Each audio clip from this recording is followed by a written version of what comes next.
Okay, so welcome back. This will be the last lecture for this module, which is metalworking, and in this we were discussing about friction. So, we have looked at all the various aspects of friction, particularly the deleterious effects. Now, what we are going to look at is that friction is not all bad. There is a role of friction, and you will see that if friction did not exist, you would not be able to do rolling, which is one of the most ubiquitous process used in metal industry.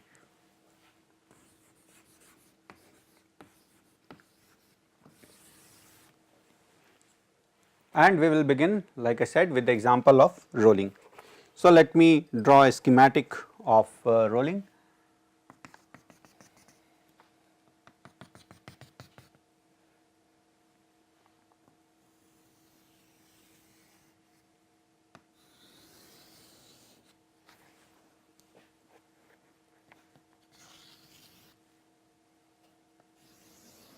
So, let us say these are the two rolls and this is our material which is being deformed. So, it is gradually getting reduced. So, this is the point of entry and it moves on to this point, which is the exit point.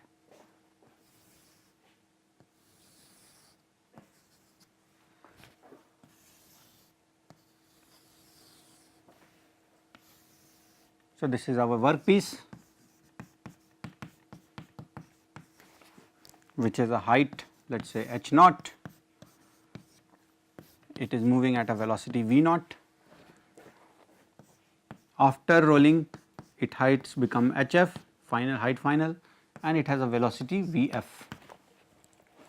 This is the point at which it is entering the roll, and it is these are the points where it is exiting the roll. So, I will give these two particular points as label. So, this one is A, this one is B, and this is the roll. I have not drawn it completely, but somewhere over here you will have the center of the roll. Now, look at the roll and the fact that the material is moving. What is the velocity of the roll at the surface? It will, if the angular velocity is omega, then the linear velocity will be equal to omega r. So, let us say this is the radius r. So, v is equal to omega r is the constant velocity of the roll across this length. But is the metal piece moving with a constant velocity? At this particular point, if you look, it will be moving it with a velocity v naught. At this point, if you look, it will be moving with a velocity vf. And which one will be larger? This has a larger area and this has a smaller area, and if we take into account the constancy of volume, we can write this relation B h naught v naught is equal to B. B is the dimension in the third dimension, B hf vf. So, from here we can see that vf is equal to h naught by hf times v naught.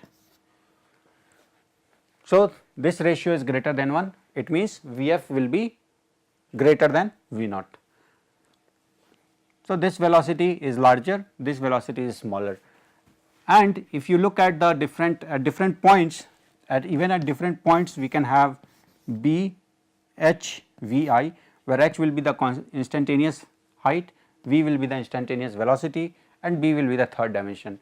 So, at each and every point you have a height, you have a velocity, and the velocity will keep increasing with the gradual decrease in the height. So, velocity at this point is v naught, but it is continuously increasing as it goes on to this point hf. It means that the velocity of the workpiece is not same as velocity of the roll, at least for most of the point. There may be one point, and there is actually just one point where velocity is equal, and that point is called as the neutral point n. So, before this, if you look, before this the roll is moving slower to the workpiece. Sorry, the roll is moving at a higher speed, because over here the velocity is gradually increasing, and up at some particular point it will gain the same velocity as the velocity of the roll. Beyond this point, let us say this is the connected line, up to this point roll is moving slower.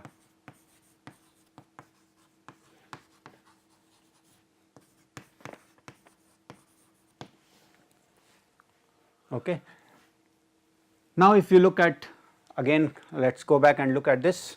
So, there is some pressure or load PR that is acting onto this particular point. So, there is a PR, and simultaneously there will be a frictional force. Now, what will be the direction of that frictional force? The frictional force would be acting in this particular case, because here the roll is moving at a higher speed. So, it is trying to pull the material to the outside. So, the friction is acting in this direction. And what will happen to this friction force after the neutral point? It will start to act in the reverse direction. So, the friction force here is acting in this direction, the friction force is acting over here in this direction, and the inversion point is our neutral point, and this is our PR, which is, so let me define, PR is our rolling load, and if you take the vertical component of this, which will be called P, vertical component of PR, what will that be? So, you have a PR which is pressure PR, that the load PR that is acting in this direction. So, it will have some contribution also in this direction, and what will that actually be trying to do? It will be trying, what it will trying to do is actually not only pushing or deforming the material, but it is also pushing away the two rolls. So, it is also called as separating force.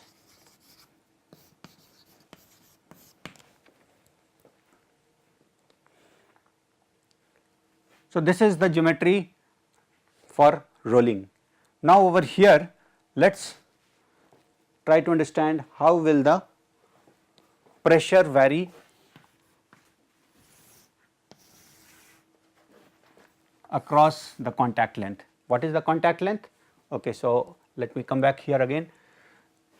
This is the point at which it starts to get in touch, and it is this point that the material exits.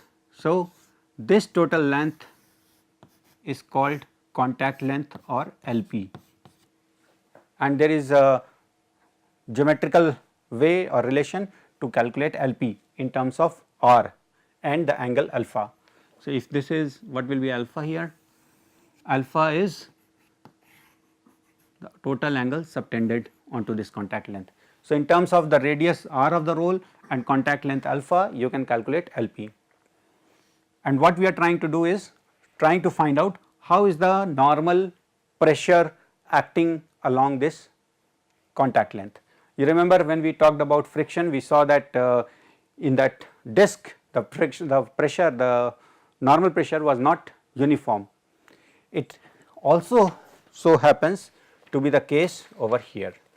If you look at the, let us say this is point A, this is point B,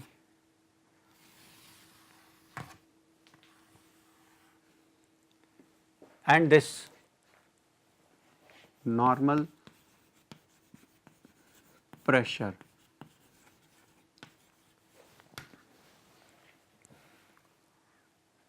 and this is your contact length across the contact length. So, this is again point A to point B, and the total length will be LP. This is how the variation exists. So, at some point there is a maxima, and can you guess what will be that point where it is maxima? Yes, it will be your neutral point. So, this is your neutral point, the point at which the velocity of the workpiece equals to the velocity of the rolling die. Now, if you look at this plot and if you connect these two lines, there are two different components to it. This, let us hatch it, then this hatched region is the pressure or force required to overcome friction.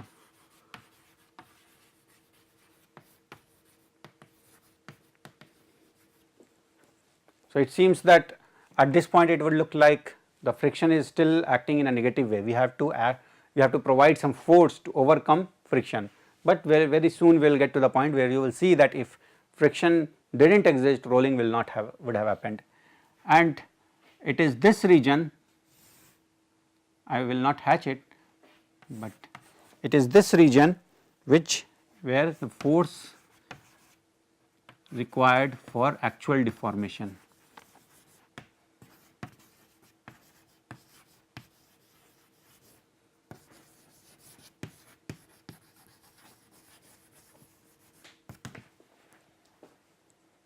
So, this is the force that is actually doing the deformation, and this is the force that is actually being required just because their friction exists. Okay, so far it like I said, it looks like friction is not really helping us, it is working against it, but let us look again.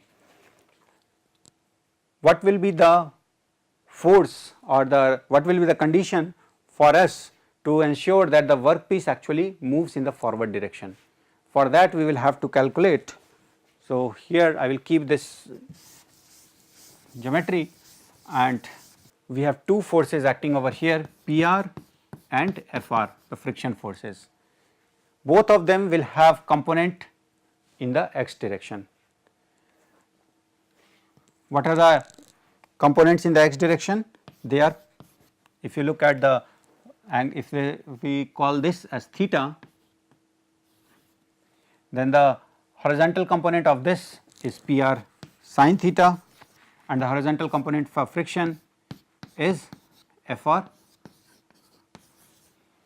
cos theta.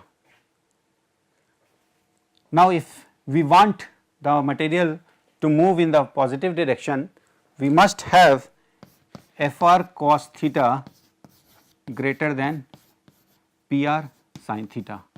You see PR, which direction is the PR work acting? For this particular configuration that I have shown, this horizontal component of, these are the horizontal components.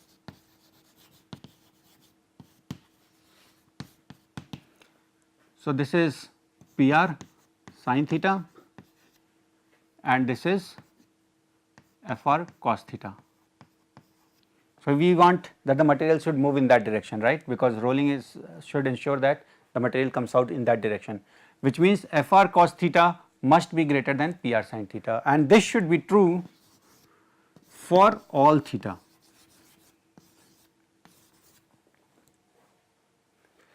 Theta varies between 0 to alpha. So, this will, if this happens to be true for alpha, where cos theta would be smallest, then we can be sure that each and every point FR cos theta is greater than PR sin theta. So, we can write it as FR cos alpha should be greater than PR sin alpha, and in the limiting condition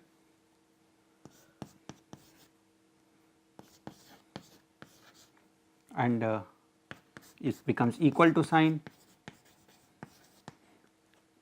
or we have FR by PR equal to tan theta. But what is FR by PR? FR by PR is nothing but what we had defined earlier as mu. So, this is mu equal to tan theta, or if we use again the inequality, what it is saying is that mu should be, sorry, this is now alpha here. So, mu should be greater than tan alpha. And what is this condition necessary for? This is the condition necessary to ensure that the workpiece actually moves in the positive direction. Otherwise, what if the mu, the friction is less than this value tan alpha, then the workpiece will not move forward and hence no rolling will take place. So, for rolling to take place, mu should be greater than tan alpha, and this is where I was saying that friction is not only useful, but it is important, or you can say necessary.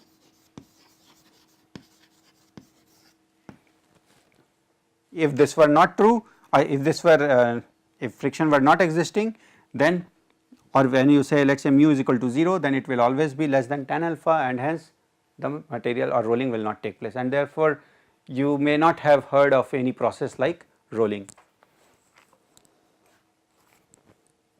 So, mu equal to 0 implies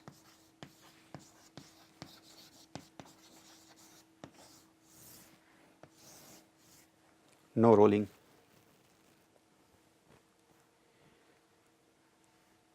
So, again let me emphasize that friction is not only not always deleterious, in some cases, particularly in this case, it is even necessary, not only useful, but it is necessary.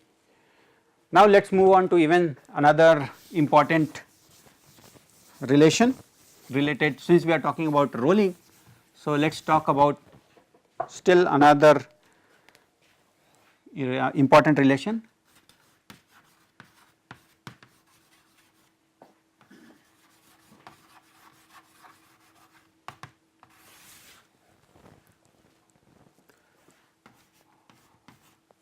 If you look at the LP, which is the contact length, you can see that LP is actually equal to square root R delta H, where delta H is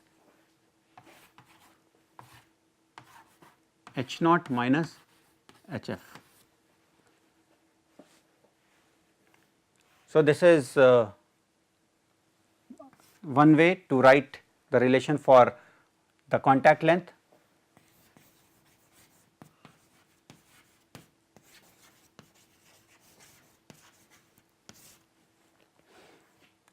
Now, over here, if you go back to the diagram, over here we can say that tan alpha is also related to LP approximately. So, let us come back to this figure. This is our alpha.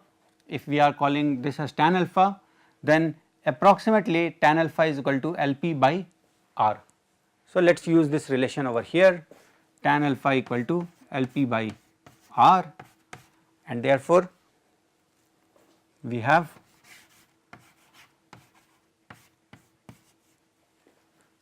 tan alpha equal to under root delta H by R.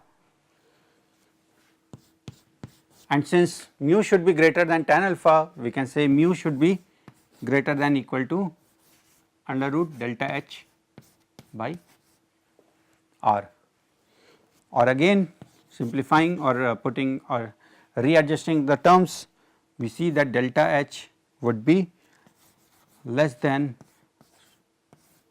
mu square R. So, where R is the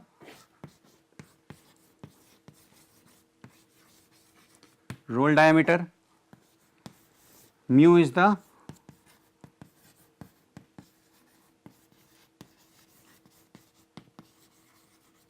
friction coefficient, and delta H is H naught minus HF, which is also called as draft. So, it says that the maximum of the draft or the delta H, the maximum reduction that you can get is related to these two terms mu square R. Now, let us say again here, this one again proves what we have already seen in the previous example. Let us say you put mu equal to 0, what will happen to this? This will become delta H should be less than equal to 0, that is you cannot get any reduction. So, this is the delta H is describing nothing but the maximum reduction that you can get, and here it is saying that when you have mu equal to 0, then the maximum reduction is 0. So, you cannot basically get any reduction.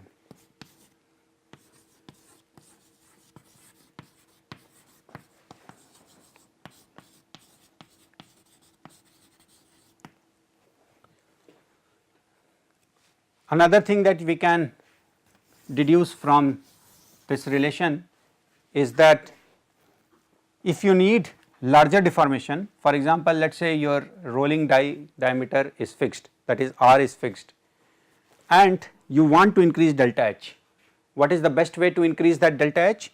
You increase mu. So, large deformation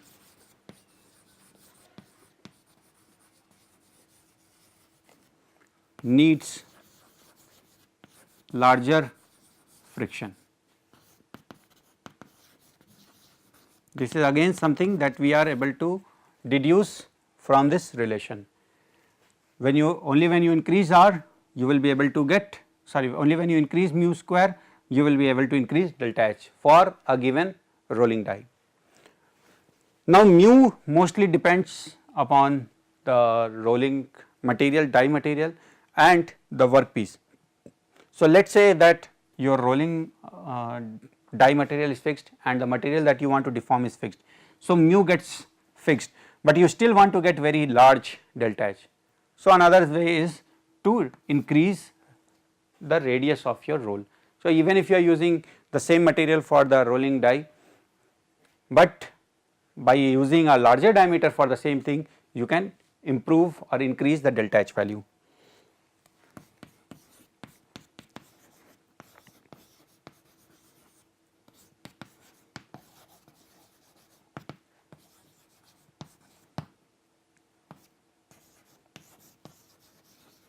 So, for same friction condition, a large dia roll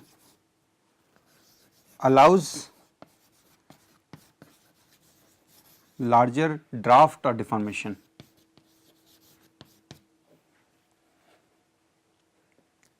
So, you will be able to get larger delta H value either by increasing, in simple terms all we are saying is that if you want to increase delta H, you either increase mu, and if you cannot increase mu, you will have to increase R.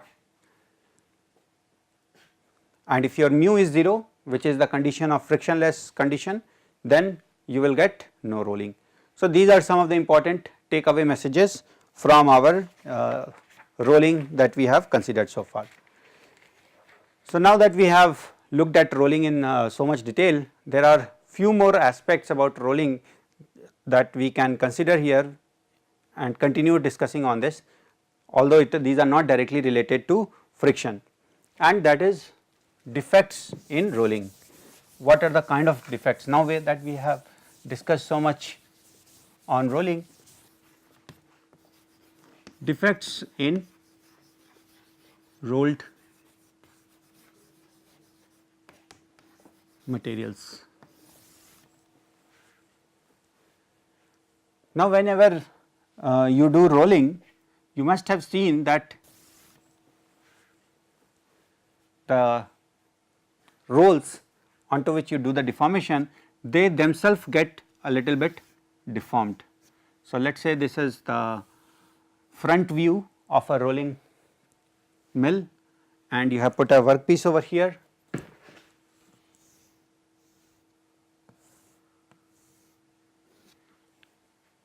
So, what is happening over here?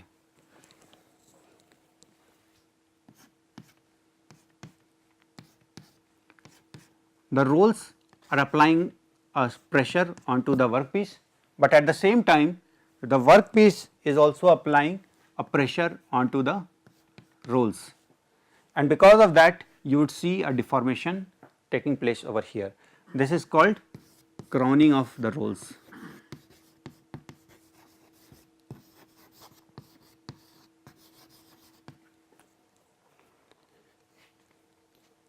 And if you have something like this, what it would mean is that your deformation for the workpiece would also be non-uniform.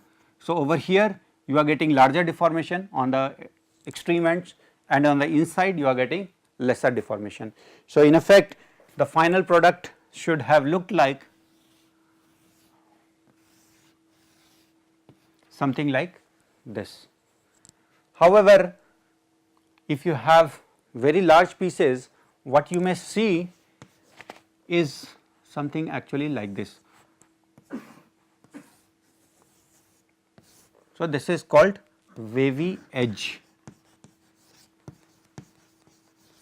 Why is this happening? Like I said, on the extreme ends larger deformation is taking place. So, this part is getting elongated more than the central region, and this extra elongation is sometimes accommodated by this wavy nature. So, this becomes wavy. In the center you have still very flat region, but on the edges this becomes wavy. Another outcome that is possible is something like this. So, let us say the material does not get wavy, but still there is more elongation over here on the edges and less elongation over here. So, this would try to accommodate that by breaking up in somewhere in between, and this is called zipper breaks.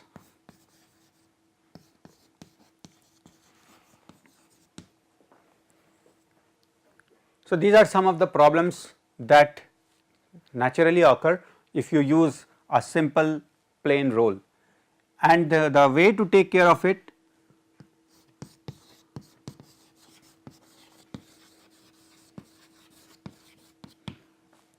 what do you think can we do to take care of it?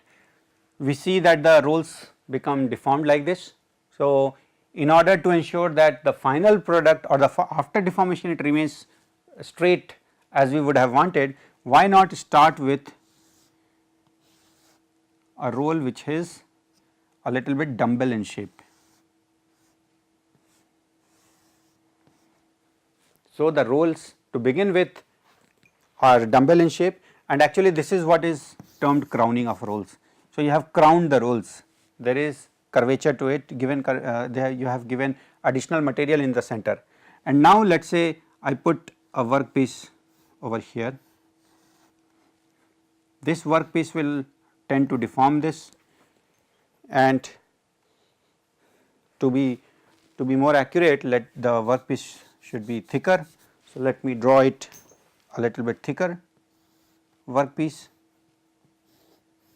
and to take care of this additional load being applied from the workpiece, this becomes flat. It has actually deformed, but because the original shape has a curvature in the middle, so after deformation it becomes flat in the center. On the other hand, the other side will become even more curvature, will have even more curvature. So, this when you do this, the workpiece that will come out will be flat, because the rolls are near the contact are flat, they do not have any curvature. So, the workpiece will come out flat and it will have no more wavy edges or zipper breaks. So, this is one kind of defect that you can expect when you are doing rolling. There is still there are few more kind of defects that are possible when you are rolling. So, let us look at the other one.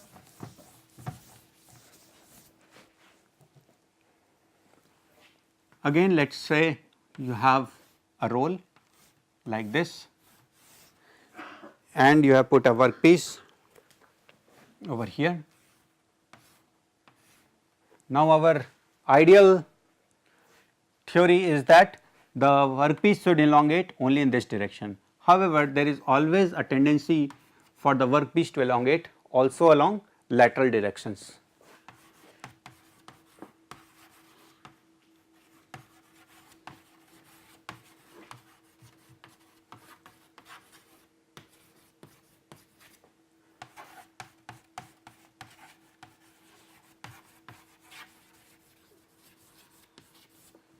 Now, this tendency to expand laterally would also depend on the pressure that is acting onto the material.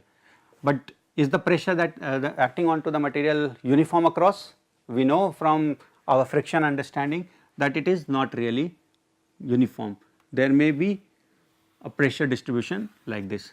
So, in the center of the material piece there will be more normal pressure, on the extreme ends there will be lesser pressure acting on it, and therefore, this part will try to elongate or try to extend laterally more than the others, and hence what you may see are conditions like this.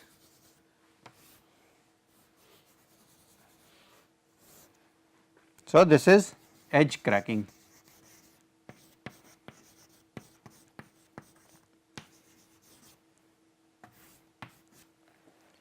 And it happens because of the tendency of the material to expand laterally, and moreover this tendency is higher in the center, and it gradually becomes lower and lower towards the edges.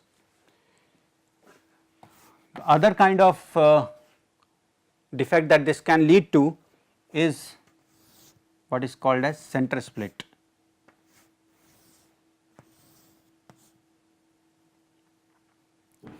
So, this part is trying to extend this direction, this part is trying to extend in this direction, and you end up with actually splitting the material from the center, and hence it is called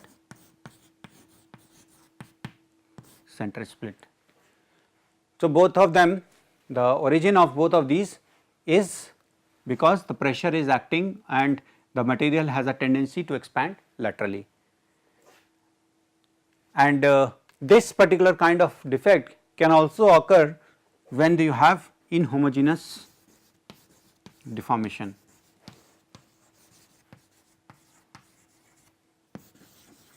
Meaning, let us say the sheet were not exactly flat, in some regions they are thicker than the other region. In those cases also you can see this kind of defects. And there is still another kind of defect that happens only because of inhomogeneous deformation, and this will look like something like this. So, let us say you have to take a very hard material and try to deform it. What you would see is that there may be some kind of barreling on the edges. So, the material is being deformed, or the rolls are over here.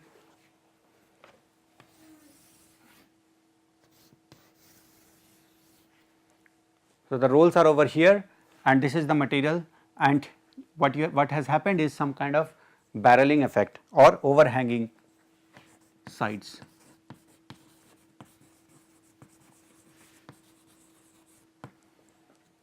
So, there is more deformation taking place over here, more deformation taking place over here, and less deformation taking place in the center along the direction of the deformation. So, in this particular region you have, so if I were to draw,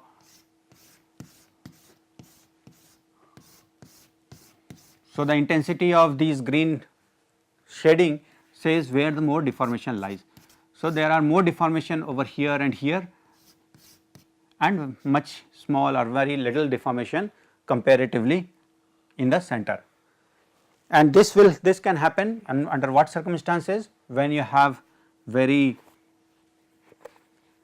thick material that you are trying to deform. So, your starting material is very thick, or when you are trying to give very large deformation in one go, or you are trying to deform a material which is hard to deform, which is has very high hardness.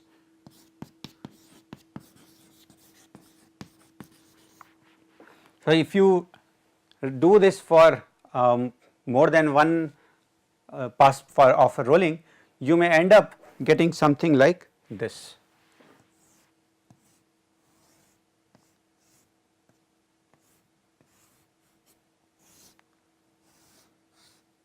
So, it gets split from the center, it is different from the split over there, it is getting. So, if I look at a sample which is being rolled like this, then in this particular condition it was getting split from over here. So, it would split, one part will go this way, one part is going this way, and here are my rolls. But in this particular case it is getting split over here like this. So, one part is getting over here and the another part is getting on the lower side, and here are again, here the rolls are. So, this is called alligatoring.